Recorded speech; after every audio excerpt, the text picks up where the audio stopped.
Hello दोस्तों, कैसे हैं आप लोग। आई होप ठीक होंगे। दोस्तों, मैंने एक आवर्तन और अपवर्तन से एक प्रूफिंग आपको करवाई थी, लेकिन दो कुछ लड़कों ने कहा कि कि मुझे समझ में नहीं आया है। तो दोस्तों, मैंने इसका वीडियो एक अलग ही मैं बनाने जा रहा हूँ। ठीक, आज मैं इसमें F = R/2 आपको सिद्ध करके पूर्णतः बताऊंगा, तो आप समझने का प्रयत्न कीजिए। तो दोस्तों, मैंने ये फिगर बना दिया है, क्योंकि अगर जो मैं फिगर नहीं, तो दोस्तों आप इस फिगर को बना लीजिए और मैं इसकी हिंदी आपको बोल दूंगा भी, आप लिख लेना। तो फिगर बना लीजिए।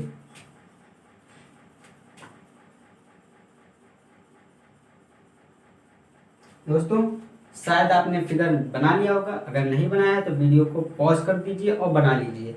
मैं आपको हिंदी बोल रहा हूँ, इस फिगर से जो हिंदी निकल कर आती है, क्योंकि डेरिवेशन में जो होता है आपको थोड़ी हिंदी लिखनी ही पड़ती है। अगर आप हिंदी नहीं लिखेंगे तो वो समझ जाएगा कि इसने ये डेरिवेशन रटा हुआ है विद्यार्थी ने। तो हिंदी लिख लीजिए, मैं हिंदी बोल रहा हूँ, आप लिखिए। देखिए, माना M1 और M2 एक अवतल दर्पण है, जिसका ध्रुव ध्रुव यहाँ पर P है, तो लिख दीजिए यहाँ पर जिसका ध्रुव P है,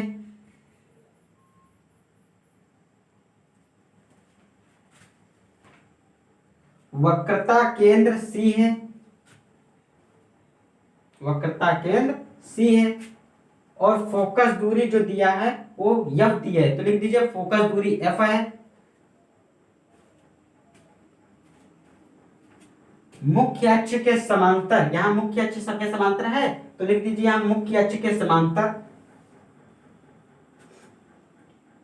कोई किरण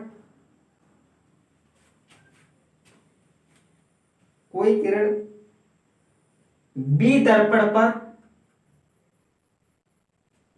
बिंदु ए से टकराकर, बिंदु ए से टकरा रही है, तो बिंदु ए से टकराकर लिख दीजिए फोकस से होकर है, तो फोकस से होकर चली जाती है, फोकस से होकर चली जाती है, फोकस से होकर जा रही है तो फोकस से होकर चली जाती है।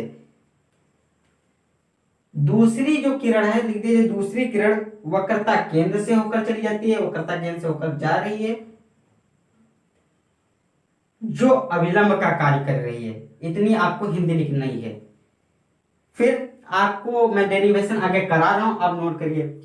तो जो आगे करना है, अब आपको सिद्ध करना है, तो लिख दीजिए आगे इसी प्रकार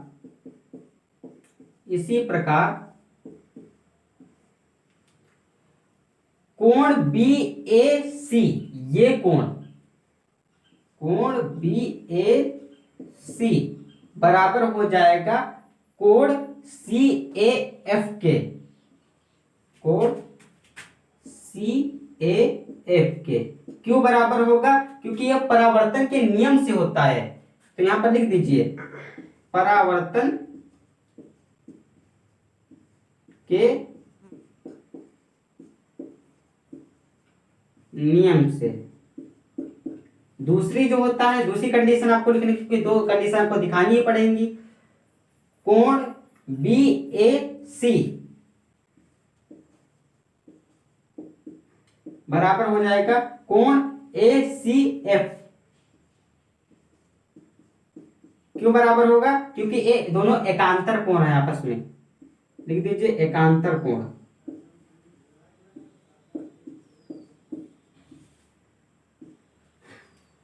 दूसरा जो है, आप यहां तक दिखा दिया आपने, तो अब दिखाना है आपको इसको समीकरण फर्स्ट मान लीजिए, इसको आप सेकंड मान लीजिए। तो अब क्या करना है, जब लेफ्ट लेफ्ट बराबर है तो राइट राइट बराबर हो जाएंगे, तो कोण CAF बराबर हो जाएगा कोण ACF के। ठीक, तो आपको अब क्या दिखाना है, क्यों बराबर हो गए? क्योंकि त्रिभुज की जो त्रिभुज में समान कोणों की सम्मुख भुजाएं बराबर होती हैं। यहां पर लिख दीजिए त्रिभुज की समान कोणों की सम्मुख भुजाएं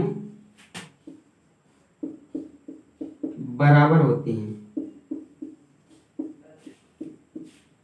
बराबर होती हैं। ठीक, अब इतना दिखा दिए तो यहाँ पर जो सी एफ हो जाएगा वो बराबर हो जाएगा ए एफ के। सी एफ बराबर हो जाएगा इसके बराबर हो जाएगा। तो यहाँ पर दर्शा दीजिए सी एफ बराबर हो जाएगा ए एफ के। क्यों बराबर होगा? क्योंकि यहाँ पर दर्शा दीजिए दर्पण का द्वारक, दर्पण का द्वारक छोटा होने के कारण, होने के कारण, छोटा होने के कारण बिंदु ए, बिंदु ए, बिंदु पी के निकट होगा, निकट होगा।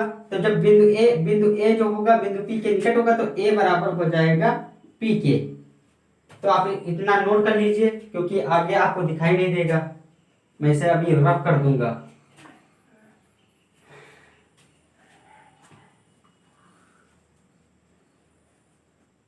एफ बराबर हो जाएगा यहाँ पर पी एफ के, इसके बराबर हो जाएगा। और जब इसके बराबर हो जाएगा तो यहाँ पर अगर टोटल निकालने सीपी क्या, तो यहाँ पर सीपी लिख दीजिए। सीपी बराबर हो जाएगा C F plus P F के।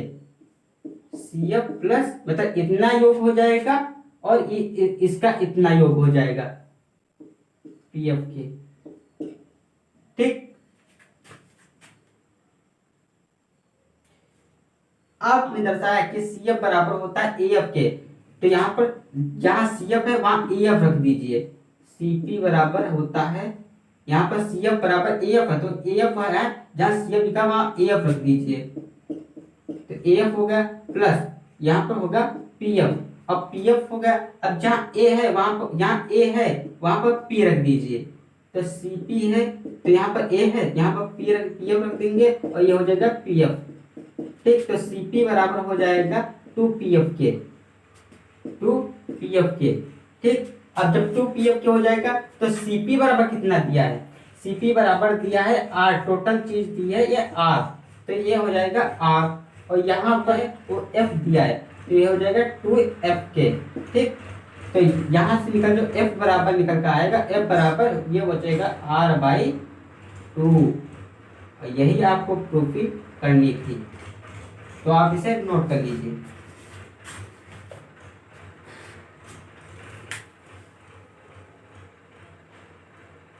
आपने इसे नोट कर लिया होगा दोस्तों, क्योंकि कभी कभी जो मैंने जो अभी हेडिंग लिखी थी वो कभी कभी उस तरह क्वेश्चन नहीं पूछता है। कभी कभी क्या कह देता है, कभी कभी ऐसे कह देता है कि सिद्ध कीजिए कि वक्रता त्रिज्या जो होती है वो फोकस दूरी की 2 गुनी होती है। कभी कभी इस तरह कह देता है और कभी कभी इस तरह कहता है कि सिद्ध कीजिए कि फोकस दूरी वक्रता त्रिज्या की आधी होती है। तो आप इसे याद रखें, कहता है कि सिद्ध कीजिए वक्रता त्रिज्या फोकस दूरी की 2 गुनी होती है, या फिर कहेगा सिद्ध करो कि फोकस दूरी वक्रता त्रिज्या की आधी होती है। तो आप इस जो मैं बोल रहा हूँ 2 क्वेश्चंस ये भी नोट कर लें, इस तरह भी प्रूफिंग पूछता है। तो दोस्तों अगर जो यह मेरी वीडियो अच्छी लगी हो तो वीडियो को लाइक करें, शेयर करें और चैनल को मेरे सब्सक्राइब करें और वीडियो को अधिक से अधिक शेयर करें। धन्यवाद।